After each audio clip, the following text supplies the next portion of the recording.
Seth got the waves. These folks got to hear this shit, Saucy. Let that shit ride, 88.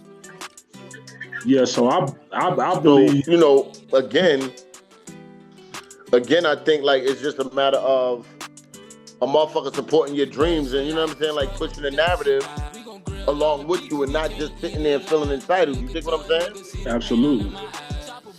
I mean, but where do you stand on it overall? I don't.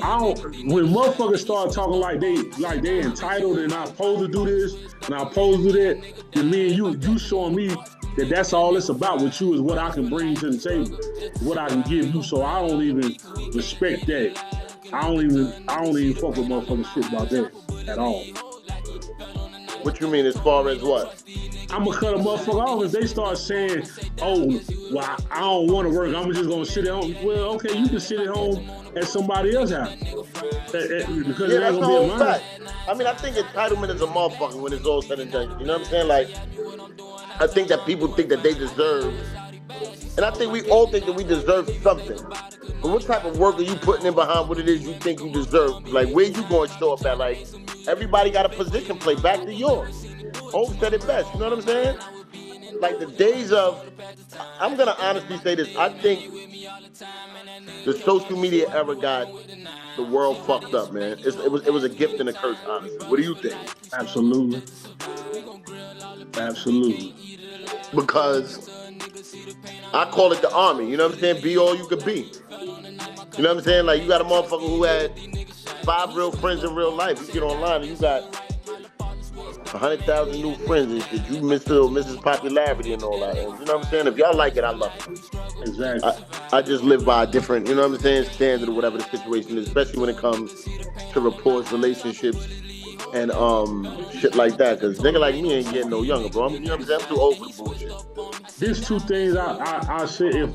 If I was to ever get married and a woman is financially well off or she ain't financially, if she ever tell me that I need to give her a prenup, ain't no need for us to even be married. Ain't no need for us to, we not getting married. What the fuck you came in with, huh? No, we keeping everything off paper. We ain't even getting married. Let's just kill that. Because if it's got to be a prenup in place, that means you already thinking there's something going in, or you feel like what's yours ain't mine, so what's mine shouldn't be yours, and vice versa. If I had the money in a motherfucker, I wouldn't ask a girl to do a prenup either. If I'm gonna get married, I wouldn't even sign up for it if I felt like she was the possibility of taking my shit. Right. Yeah, I can dig it. Where you at relationship status now? You know what I'm saying? You single like a dollar bill, or you looking for a Mrs. Pablo? I ain't looking for nothing but some money. Hello? Say it loud for the suckers in the background. I'm looking for some money. Yeah, that part. You rather be cheated on or rather be a side nigga? Side nigga. Yeah. Side nigga get all the motherfucking best benefits. He get the best benefit? He get the best benefit because he ain't got to worry about all that getting angry and upset when she ain't doing what he wanted to do. Cause he the side nigga. He already knows his position. For a nigga, let him deal with all that. Yeah, huh? He can deal with that, and I can just pop him. Right, pop a head clean off. Pop a head clean off. Yeah, what I'm talking about. Yeah, the world is so crazy though, bro. If things come, if you know, my thing is this here. You gotta know your soulmate. You know what I'm saying? You know who you got as a soulmate. How do you know when you got a soulmate though? What are the signs for you when you know that you got a soulmate? That's a good topic right there. Because can't nobody come in between what y'all got. And nobody's going. Y'all not doing it for the gram. Y'all not doing it for the family members. Y'all doing what y'all do for y'all, and y'all building what y'all want to build to make a better life for you and y'all families together. You get what I'm saying? You ain't out here, oh, this person can change how I feel about you or that. It's naturally. It's like you can talk to that person like they your best friend. It's just everything is in harmony. That's how I look at it. Well, and that's contingent upon, because see, I'm a firm believer that people send their best representatives. You understand what I'm saying? And what I mean by that is like when you meet a motherfucker, everything starts off wavy. They say all the things that you want them to say, do all the things you want them to do, and it's not until y'all get into it that you start to see, I don't even like the red flag, you start to see discrepancies, I'm going to say. That's You can call them red flags all you want. A lot of the times, and I agree with what a lot of you said. How you hanging in there when you run into a female who has past trauma? Because a lot of people got trauma and they come into relationships or situations with past situations thinking that they're totally healed. And it don't be that bad. But, you know what I'm saying? It causes turbulence in the relationship. Like, where you at with that? You hanging in there? You thugging it out? Nah. I'm Yo, not hold hanging. on for a minute. I don't usually do this online, but hold on for a second. Yeah? Yeah. What's poppin', beloved? You really want that billboard artist? I do, but give me a second. I'm in the middle of shooting this podcast. I'm gonna be about 20 or 30 minutes. As soon as I'm done, I'm gonna hit you. Alright, say that. Alright, say less. You see, niggas get calls on business. You know what I'm saying? Like, you heard me say you really want that billboard artist? So I got a couple of things going on outside that, but not to get away from the conversation. Some people come into these relations traumatized, bro. They send their best representative. Because I'm gonna tell you honestly, I feel like in a lot of my situations, I think I'm a vessel, you know what I'm saying? I think God be putting people in my life for reasons, not necessarily for me to be with them for, you know what I'm saying, a long time, but something I got to say or something that I can provide, put the tool on their belt to help them in life. Because Lord knows a lot of shit be going sideways, and I've definitely been responsible for shit going sideways in my relationship sometimes, because I could be a little aggressive. You understand what I'm saying? I'm just headstrong. I know what the fuck I want. I'm not sitting around for no drama. I was about to give away my age. But I ain't making it to the age I'm at right now just being stupid. You understand what I'm saying? Gee. Me personally, I'm not sitting around for drama. You can't. They say stress is the #1 killer, bro. You know what my drama was? What was that? Being incarcerated. So I ain't got time for no You ain't in jail, drama. that's a fact. I ain't got time for drama on the outside. And it's a free world to goddamn roll. When I'm confined, I can't do nothing but deal with whatever drama come my way. I agree. Good point. That's a hell of a point, as a matter of fact. Shout out to all my niggas that's doing time. You know what I mean? Like, do the time, don't let the time do you. You feel me? Like, free your mind, read some books, figure out a game plan if you got a release date, man, because it's a big world out here. I was reading an article, not to get off topic, just to kind of give people some encouragement. Like, they said that between the year of 2026 and 2027, that there's going to be X amount of millionaires. They said there are about 190,000. I got to find an article. So many millionaires were made last year, and it's going to be so many more. It's going to be more millionaires than the .com era has ever seen between the years of 26 and 27. Well, I hope I'm goddamn one of them. All right, you know what? We are. We got to talk it into existence. We just got to do our due diligence. You understand what I'm saying? We got to use these platforms and these tools for what they need to be used for, because in all reality, scroll down your timeline. Go on TikTok. There's a bunch of motherfuckers on there getting to the big bag, not the little one. You know what I'm saying? Consistency is key, and I'm going to tell out to everybody, be consistent in anything you do. Don't take no for an answer. You know what I'm saying? If you got a craft, talk. A lot of people be scared to get on camera and use these situations for what they're supposed to use them for. And this is where it's important at. You know what I'm saying? Like, you got to get online, you got to talk to the people, you got to sell yourself, and you got to sell your product. Absolutely. Don't let the product sell you. Don't be out there on the host stroll. Yeah, just don't sell out for the product. You feel me? Niggas sell out for less. Niggas sell out for bitches. Niggas sell out for... You'll be surprised, bro. You see what's going on? You heard the last episode? Niggas sell your soul and his for a piece of pussy. Hey. How about that? This is sad. And the word of my man, Zip the Drip. Let's get to that. Hey, listen. I was going to ask you about that off camera, but I'm going to go ahead and ask you while I'm on here. So, some nigga is trying to come and Zip with the drip. And he talking about, he talking tough because he been locked up or something. Then he try to show like a video, but the video don't look like, no, you can't tell who in the video. But he try to make it look like a nigga running. It looked like it was two niggas trying to stab this nigga. So you think I ain't gonna get away from a nigga that's trying to stab me? I'm supposed to stand there and say, yeah, just give it to me, just stab me up. Come on, man. Cut it out.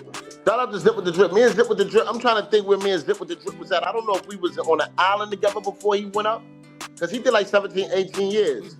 I feel like we was in OB Slash, well, I ain't no, yeah, but OBCC together. I feel like that's where we was at. No matter of fact, we wasn't in OBCC together. I think we was in the Terror Dome. I think we was in Beacon together. And I was on the Crip side of the building at one time, and then they sent me to the Blood side of the building. I don't bang, never did bang, never did join any of that. But shout out to Zipper because he's a real funny nigga. Huh? I was about to ask you gang? Never gang, nigga. Only thing I paying is dollars, nigga. That's the only thing I claim is the money side. Trying to get it. Only gang I'm trying to get into is the money gang, nigga. I don't know about nothing else. That nigga 50 said on that song he did with it, and I do not gang. I do not gang bang. I said this nigga here burnt out. That's a whole fact. 50. I like his hustle, man. He got a mean hustle. I don't care what people say about him in the, you know what I'm saying? That's not. I pay attention to his business savvy, and I don't see no kinks in his business savvy. So niggas can say what they want to say about him as regards to the music and all that. I would love to hear him get on track, drop a couple of tracks, but if it don't make dollars, then it don't make sense. I don't care nothing about him making no tracks or none of that. That don't even. He gave you the music he gonna give you, and that is what it is. What I don't like about what 50 did was what he did with Puff. I ain't like that. That's that. All the other trolling shit, that's cool.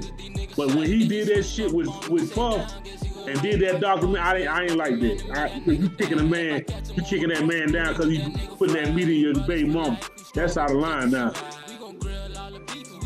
Yeah. Okay. I just didn't like that part. I didn't like that. You should have stayed out of that. That ain't got nothing to do with you. Because then it make it look like you brought awareness to that shit. That's a fact. I mean, I don't know. I got mixed feelings on that, so I'm gonna leave that where it's at, but I definitely respect your opinion. I definitely respect your opinion. You know what I'm saying? I mean, listen, Puff done did a lot for the culture. I don't care what they say about him. He done a lot for the culture. You wouldn't be having Nori and them on Revolt if it wasn't for Puff. He did Bad Boy. He done put Mary J, Black Rob, all of them is responsible because of Puff. Regardless of what a motherfucker say about his goddamn personal life, he can be goddamn but he was a sucker. He was robbing everybody. I know, like I said, I know a little bit more of the personal story. Shout out to my guy, who did part of the narrative for the Puffy show. You know what I'm saying? Like, I ain't going, get into it, but there's a lot of truth behind a lot of situations, and he did a lot of artists wrong. You know what I'm saying? And like we was talking about the other day, yes, he did do a lot for a culture. I like his grind. I like the way he came up. I remember being outside when that whole City College shit happened and the Stampede happened. That was one of the biggest situations ever. Not the Stampede, but the way he was trying to bring hip hop together right there at City College. You understand what I'm saying? Like, that was a big situation. So I got a lot of respect for his hustle. You dig what I'm saying? It's not what you do, it's how you do it. And he did it, in a sense, to perfection. But, more money, more problems.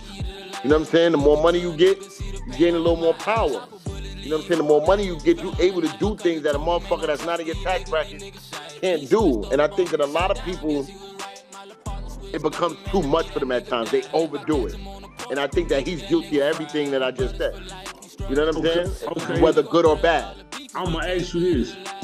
When you get into business, right? When you do business, your business is to get the best deal so that you can have the ultimate profit, right? The gain. That's the whole thing about a business. I don't think you get into a business to lose. Okay, so but the reason why I ask you that, because I look at it like, if I can convince you to take this small percentage of this business that's gonna make me gain and have money. If I can convince you and you say okay, and I don't put no gun to your head and sign this contract, and you say, okay, I'm good with that, and you sign that contract, then later on we blow up. Well, I blow up and I'm making all this money, and you looking like, damn, I really ain't get paid what I could have got paid for that. But nah, that's what you signed up for, because at that time, that was a lot to you, and you felt like it was going to change your life. But then you have people, let's talk about our culture and where we come from, all right? So we come from a culture where we don't make a lot of money, we've been impoverished, we've been in the ghetto, our family didn't have a lot. Everybody didn't have the same level of education than others. So you take a motherfucker out the ghetto, who moms is poor, who moms is poor, been working this, you know what I'm saying, survive, whatever the situation is. Motherfucker just getting out of school, don't have no real education, don't have no college education. Nobody was never taught about financial literacy. So of course when a nigga come at you and you know that, you know what I'm saying, all you got is $1 over fucking lunch money, and now you get a nigga and tell you like, yo, here, take this 100,000, 200,000. At that moment, unfortunately, and I agree with you, you should be, and so they say common sense ain't so common. You should have enough sense to say, let me have a lawyer, let me have somebody look over this. But how do you take that mindset if you don't have the level of education or nobody in your ear that's teaching you that? Because one, you're not in school paying as much attention you can. Two, there's nobody in the household teaching you that.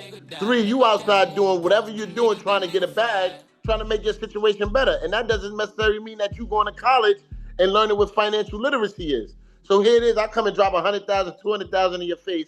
You know y'all sitting in Section 8, your fucking box spring mattresses on the floor, you got a fucking container of milk, an onion, some old lunch meat or whatever else in the motherfucking refrigerator. And now it's just like, okay, 100,000, 200,000. Mama could barely pay rent. You know what a nigga gonna do, Reem? Nigga ain't gonna think twice. Nigga put that check in front of a nigga face. You make him nigga gonna run with it. He ain't thinking about going to the lawyer and say, yo, listen, is this right? Is this gonna hurt me in the long run? Okay. Why? Because nobody taught them that. Some of us came from families where there was only one parent in the household. But what I'm saying is that's fine. You didn't know. You don't have the education. So when did you get this motherfucking education to pocket watch me now that I'm making all this goddamn money? Because they got into a situation, good question.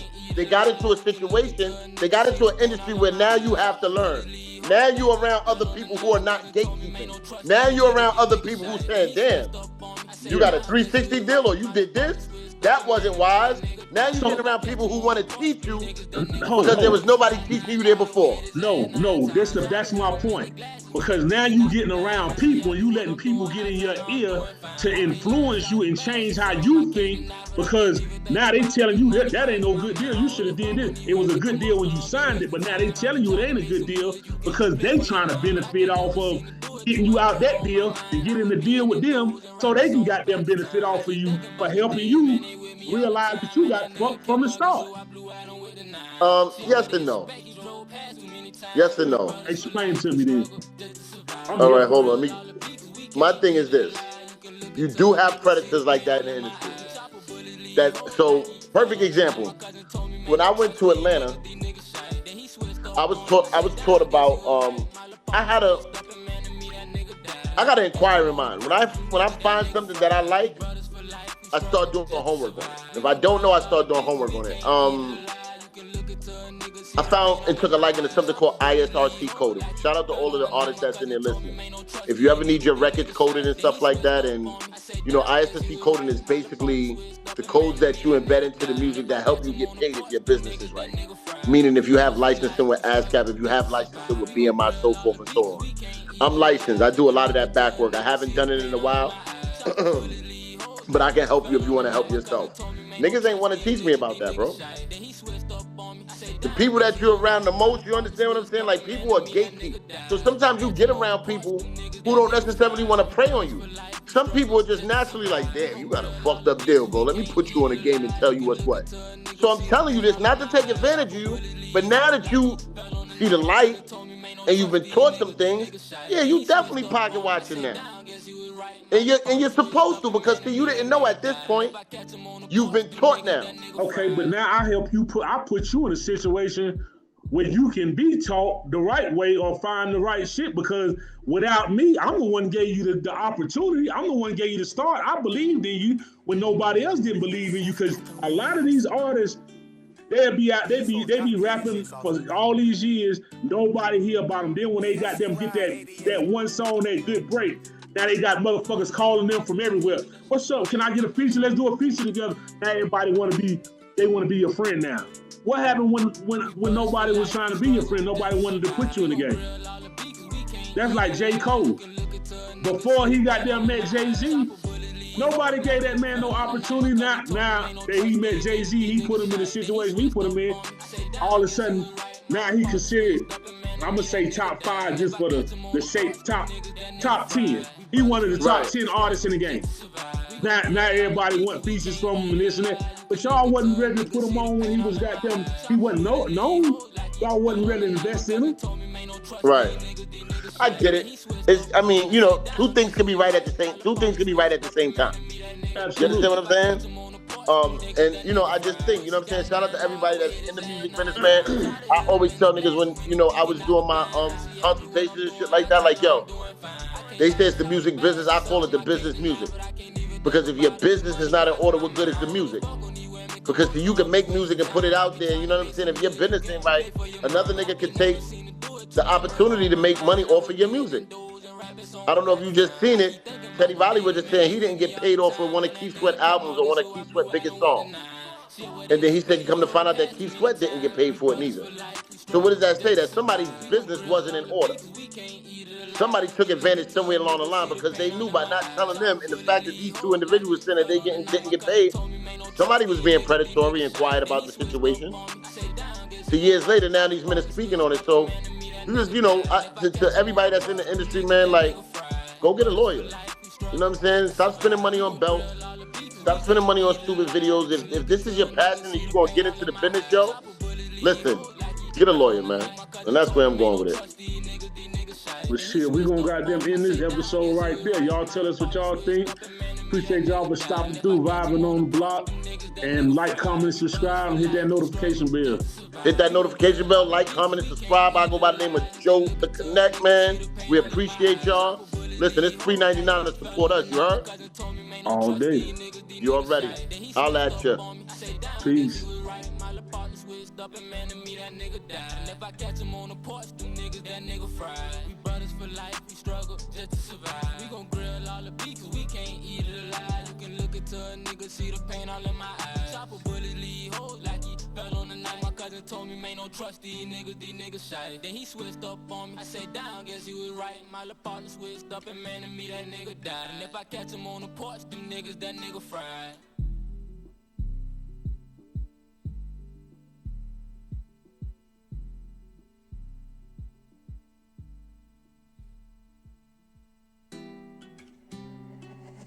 Got the waves.